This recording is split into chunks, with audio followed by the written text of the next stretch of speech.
Yəqin ki 45 il. Ben istəyərdim ki 45 ili tekrar daha yüksek seviyede. Daha İnşallah 50 hamısı bilir. Ben bilmirəm, 50'ye gelip çalışırım ya. Çatacaq nələr çatır, öz başına çatır. Uşaqlar çatmasa da uşaqlar çatdıracaq. Sayımız artacaq o zaman. Şamaxıya gedirik mi 45 ili keçirtməyə? Son iki gəncdir. Bəli. 45 değil mi? 45 Qeydiyyətə. Bəli, bəli, bəli. Yəni, Sən buradasın, mən yalan deyərəm. Mən qabaqçadan danışırım, imkan olsa mən qabaqcadan günü təyin eləyər, qabaqcadan.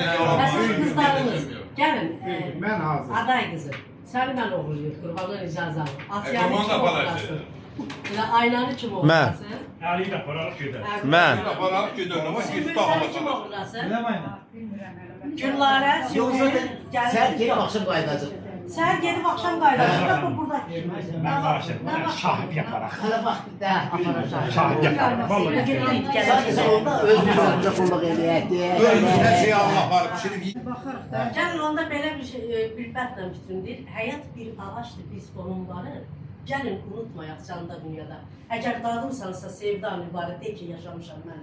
Halal olsun. Bax, ay yerə bağlıdır, günəş də aya, əl çatıb gün yetməz aydan odaya. Sanasan, ulduzlar gəlibsə saya, de ki, yaşamışam mən də dünyada.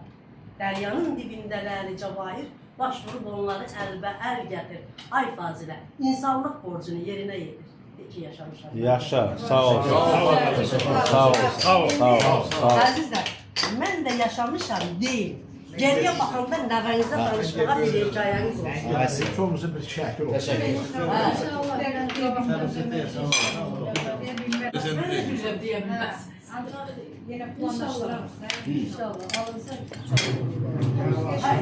Onu mən deyim ki, bizdən bax, bizdə belədir işte. Yox, öncədən günü təyin eləyək qabaqcada. Kim gəlir ki, elə olsun ki, hər kəsə münasib olsun. onu demək. Ayın 4-ünü